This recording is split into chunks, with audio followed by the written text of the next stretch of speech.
You're listening to Switched On Australia, the podcast that tracks the opportunities and challenges of electrifying everything, everywhere. Switched On is brought to you by the publishers of Renew Economy, Australia's best informed, most read website focusing on the green energy transition, and is supported by Boundless Earth, using philanthropy, investment and direct advocacy to help Australia become a global force in a decarbonised world. Hello and welcome to the Switched On Australia podcast. I'm Anne Delaney. If you've been listening to some of our recent podcasts, you'll know that electrifying your whole home is not simple or cheap. And if you've already tried to go all electric, especially in a regional area, it's highly likely you've found the process frustrating. You've got to choose the right appliances, find an electrician to connect things, a gas plumber to disconnect the gas, research the government subsidies and incentives, find a reputable solar installer and the right solar array, decide whether to get a battery or not, install an electric vehicle charger, and then sometimes you've got to rewire your home to cater for all the new electric appliances. The list goes on. On the front line of all these energy efficiency upgrades are the tradespeople who are critical influencers of what appliances consumers end up buying. But a major issue Australia faces is not having the trained workforce to install all the electric appliances we're going to need. One solution being discussed to help households are one-stop shops. These would be places that provide expert advice on when and how to electrify, state subsidies and incentives that are available, and who would project manage the whole electrification process from go to woe. One company that has already set up as a one-stop electrification shop is Mac Trade Services. Initially based just in South Australia, they started 10 years ago and have now expanded into New South Wales, Victoria and Queensland. The CEO and founder of Mac Trade Services is Merrily Hunter, and she's my guest on Switched On today. We retrofit roughly 5,000 sites every year, mostly through South Australia, with air conditioning, hot water, solar, batteries, EV chargers, basically everything under the electrification banner. So you're basically a one-stop shop for full electrification. That's right. That's right. That's how we pitch ourselves, or the David Jones of trades. The place that you go to get everything you need. Yeah, right. And why did you establish this business? It was about nearly 10 years ago. Yeah, it's actually happened. It's happened fairly organically. So the business originally started, Mac Group was originally started as a training, consulting and auditing business. And we were training a lot of trades in the energy efficiency sector, helping them understand what the requirements were under the various subsidy schemes. And then we ran audit teams as well to go and inspect that work. We were working with energy retailers around Australia and government. And one of our big clients in South Australia over the years asked if we would like to take on their business. And they were already quite a big plumbing business. They were doing a lot of hot water, heat pumps, solar hot water as well. And they were doing lighting upgrades, LED lighting upgrades. It was a good business. We'd already trained the tradies and been involved with them for some time. So we acquired their business in 2020 and rebranded as Mac Trade Services, and realised that our existing trades had so much more skills available to us. We didn't actually have to go and tap more companies on the shoulder, because a lot of the trades that we're already working with had electricians, gas fitters and refrigerated mechanics on staff. So we were able to then introduce other activities like air conditioning with the existing partnerships we had. And again, that branched into batteries and EV chargers. So it slowly happened based on customer demand and based on the partnerships we had, asking us to build effectively a one-stop shop. This process of electrification, though, it's not just a case of plugging in those appliances, is it? New electric appliances. It's complicated when you're trying to electrify your entire house. Talk me through some of those complexities of what householders have to do. So every house is different. That's common knowledge. And everyone had the way they use energy is very different. You'll find some people are very particular about using gas for their cooking and hold on to it almost like a religion. But as again, there are some more straightforward technologies. So when you're changing over your light fittings, for example, you're pulling out halogens and you're putting in LEDs, and it is almost effectively a plug and play. You can literally get in there and get it done with an electrician. You don't have a fuel switch there. When you're looking at hot water, this is probably the biggest hurdle that we will have in Australia. Alison Reeves mentioned at the conference we were at a couple of weeks ago that 89% of gas hot water systems are replaced with gas. Now, if you have a rental property or your own house and your hot water system busts, you're relying on your trades to recommend what's the best hot water system for your house. Do you have the clearances? Do you have the fuel source available for that? And doing a like for like changeover is the most cost effective and fastest to do, which is why people are replacing gas appliances with gas appliances. Because when Um, you don't have a hot shower, you want to make a decision pretty quickly, don't you? Absolutely. And look, while most plumbers will have emergency tanks on hand that they can pop into somebody's house and wait for either a gas connection to take place or stock to come in of their preferred technology, you normally only have about two or three of those available. So if you've got five customers there to all want to fuel switch at the same time, you might not have the facilities available to do that.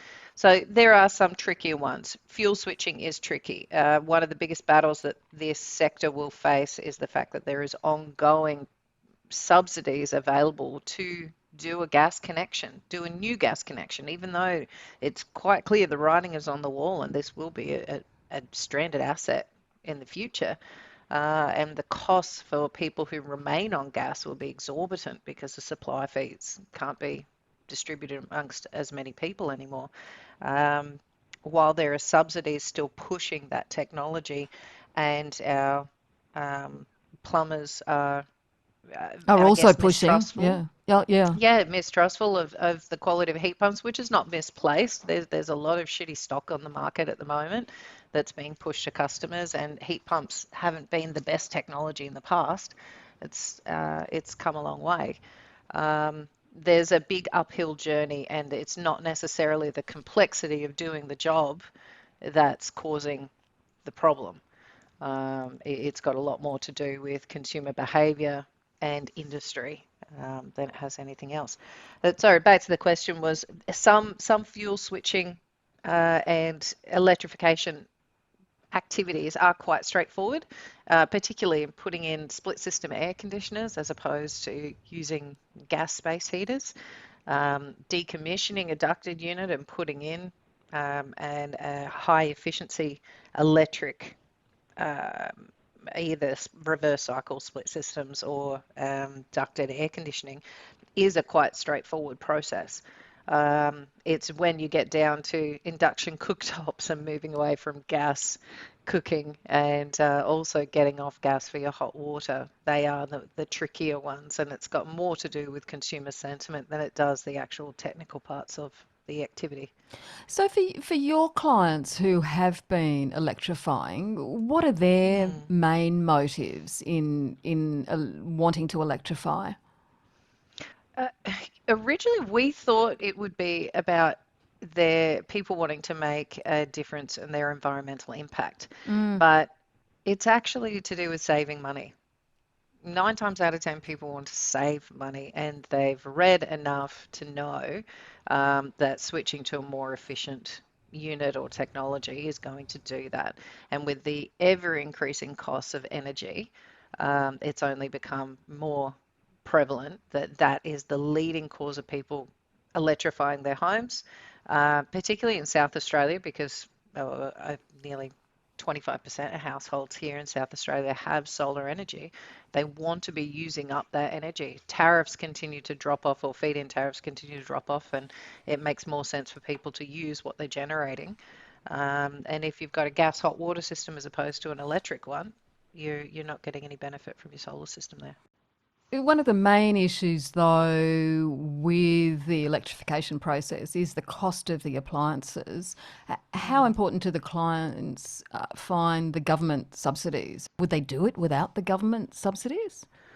Well, people are doing it without the government subsidies, surprisingly. I just think that uh, the conversation of retiring an appliance early is only had because of subsidies, or unless you have that available cash and you're really keen on making an impact today.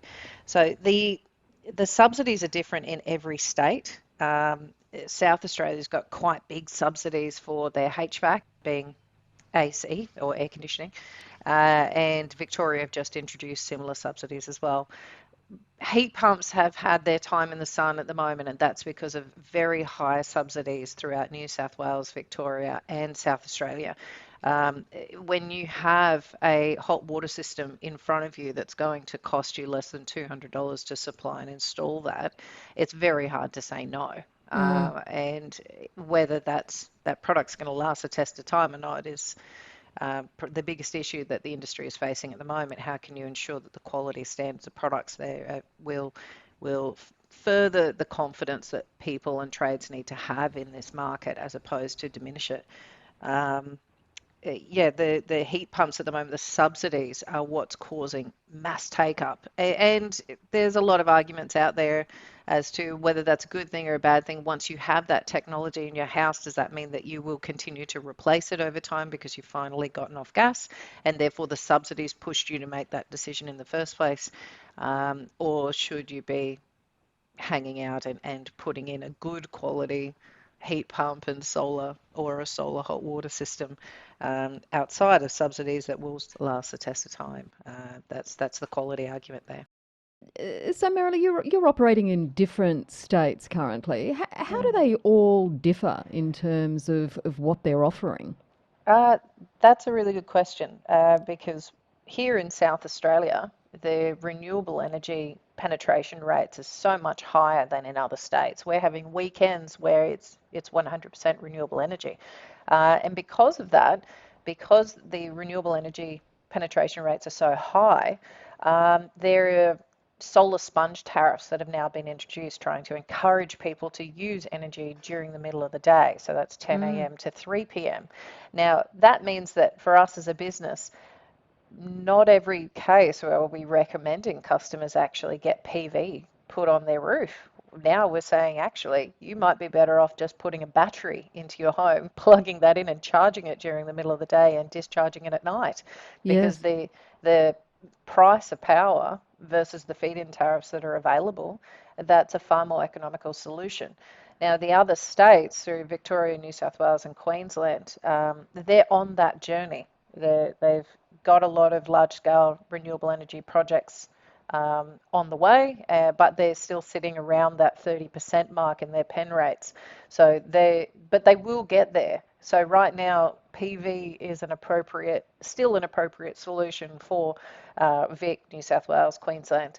Um, but come 5 years' time, that could very well follow the same trajectory as South Australia, where the tariff switches, solar sponge tariffs come in, and suddenly PV is no longer as economical as it used to be, and it's time for a battery just to plug into the house. So I wonder whether the PV era may be um, winding down, and batteries are the next technology to boom.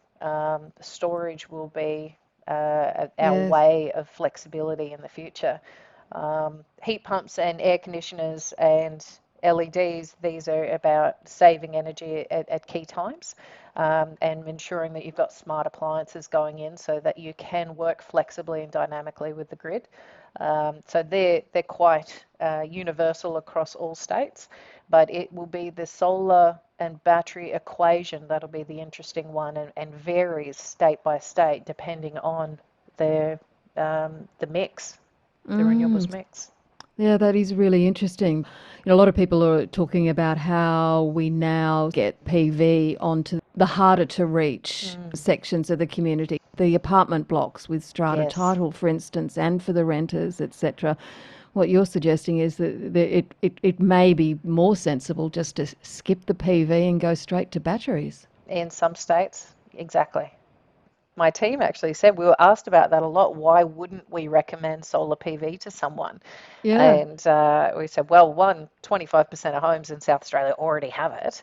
But two, there will be states that hit that critical tipping point where there's so much renewable energy pumping onto the grid that it's cheaper. The return on investment is better putting a battery in, providing there's appropriate subsidies in place for it, and plugging it in during the time of that solar sponge period where you can have next to nothing energy, charge it all up and discharge it at night.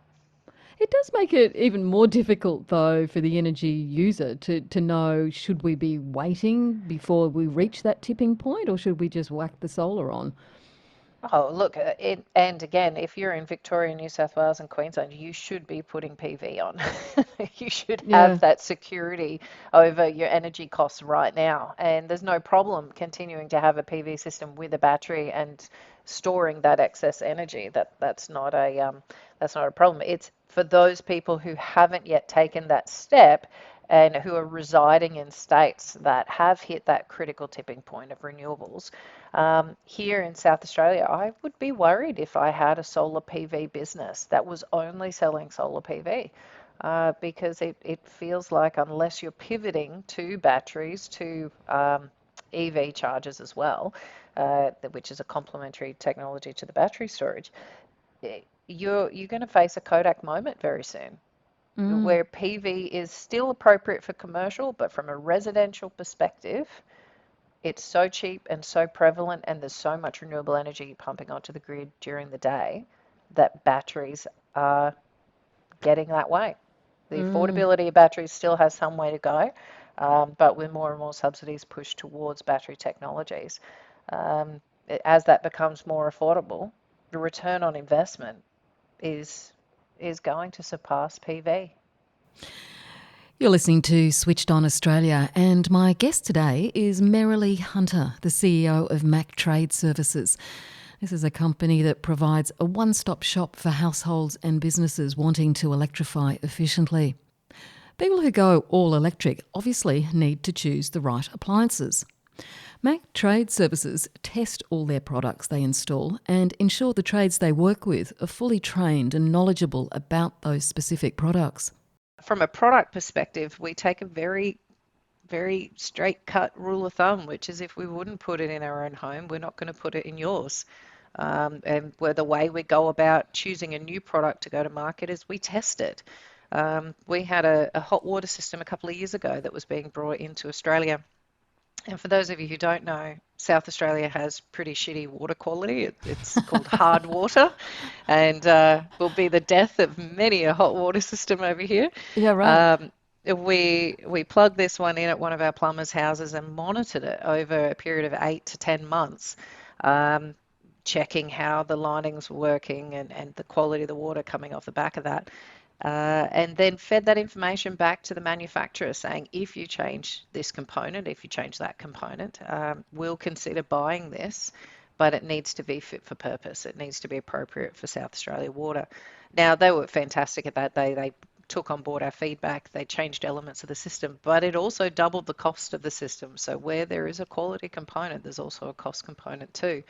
But at least then we knew that if we were going to bring this product to market, we'd be comfortable having it in our houses because it was now designed in a way that was appropriate for South Australia. So, what can governments and peak bodies do to ensure trades offer energy efficient product recommendations to their customers? The best way to do that is one, make subsidies available to nearly all trades across the market so that they can recommend a cost effective option for customers.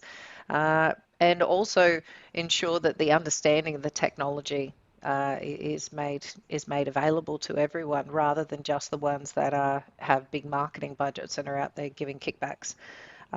Master Plumbers has a big role to play in that, to be able to communicate to a whole field of people who have that license, and also other associations like their master electricians. And it shouldn't be down to down to the technology provider. So a lot of the manufacturers will be, of course, spruiking their own product, but when you put that in comparison to others out on the market, it might not be the best one there. Um, and I think there is a broader conversation here to ensure that our trades network are also aware of what's coming down the pipeline too. If they know that by putting in a gas appliance, a customer will be forced to pay far higher supply charges come 5 years' time, they may not recommend that product to them. They are the trusted advisor ultimately and the critical influencer of appliance purchase decisions and replacement purchases. Everybody trusts their local trades, or well, in my experience, that's been the case. They know best. They're the experts in this area. So you would want them to be making the decision that's going to have the longevity, not just around the product, but what's going to be influence in this industry. And we know that there are more and more people getting off gas. But the supply charges, your gas pipeline, your network charges, these are all staying the same. There's just less people to share it around. And The that's gas probably a broader spiral. conversation. Yeah. Exactly. Exactly. One of the problems around the country is actually getting tradies to do work as it is. We just don't have enough, particularly electricians, but there are others as well. If we're going to electrify the whole country and fast, they're going to be involved in decommissioning and deinstalling gas appliances, installing the new electric appliances, upgrading electrical systems. How are we going to make sure that we have all the tradies to do all of that work? I think that, I mean, the 2010 boom of solar proved that this industry can rally. And we're very quick to move on a dime to be able to upskill workers, bring them on board, and roll out a workforce quickly. I think one of the biggest issues about our workforce enablement at the moment is the majority of trades work in a one man, one van situation. And how do you consolidate the rollout? How do you ensure that all of them are taken on that journey and are being upskilled in all areas? There's a lot of electricians now that are going through their entire apprentices. They're getting to fourth year electrical on their electrician's license. They're getting to fourth years, and they've spent the last 4 years just doing LEDs. They're not doing the full scope of works. They're not learning about all the different technologies that previous trades used to work for. So I think that we have a very decent workforce as it is. It's just about taking everybody on that journey and making sure that everybody has access to the technology and the knowledge and the subsidies that are available, and have a business model that allows them to grow. They don't have to hang up their boots and go and work for somebody else on a payroll scenario, which the majority of trades that I talk to, that's the last thing they want to do. They want to work for themselves. That's why they spent the time and money in getting licensed in the first place. So where there is a model that allows them to grow and retain their independence in growing their own business, but can still participate in these programs, that's the key to success. And also ensuring that we've got a lot of subsidies thrown at the next generation coming through, so that you don't continually lose good apprentices out to the mines. We need to keep them here in the cities, because that's one of our biggest issues. Once we get a really good team on board, Oh, it's right. keeping them from being taken out by the mines, because there's so much money out in that sector and there's so much demand for this skill set. How do we do that then, Merrily? That's that's a $64 million question, isn't And someone else it? can answer it. Someone else can answer. Well, the way that we handle that is we make sure that we pay our guys well. When we build in the modeling for if we're going to tender, for example, or we're doing a bulk rollout of a particular technology, we make sure that we're paying our people right. How do you think that what you do, your one-stop shop, can be either scaled up or replicated in other areas of Australia? What would it take? Oh, look, I don't think it would take a genius to work it out. What we do with our business is when we're moving into a new technology. So, for example, let's talk let's talk air conditioners. If we were to expand our services through Victoria, and we're already there offering solar batteries, EV chargers, and we're about to ramp up air conditioning in that space, the first thing we do is actually go to the manufacturer of the product that we're planning to use there, because we've chosen our products first, and say, who do you use to troubleshoot? Who do you use to fix up this product when it goes wrong? And they're the first people that we talk to say, are you interested in joining our team and partnering with us? And what we do is we don't ask them to come on board on salary to say, here, you've got to be a staff member. What we do is we say, we're going to partner with your business. You have to go through our training programs and our HSE requirements and maintain our service level standards for customer service, warranties, callbacks, etc. And effectively bring them under our banner in everything but their, I guess, their employment component. So that means that they're doing everything to our standard. We're warranting and taking on all the risk of the work that's being done, because we know that we've trained them to a certain level and that we're doing quality assurance audits on that work. But they're able to grow as a company as well.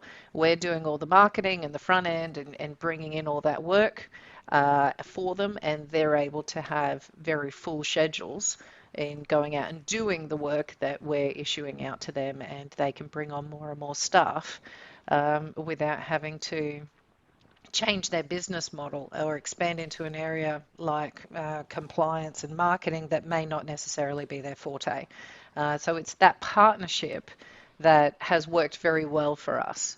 We respect their position in running their own businesses and doing what they do best, and they respect ours in we do what we do best. We're able to access different subsidies to discount those products. We're able to have a technical team and an engineering team that are selecting the best products to go out to the market.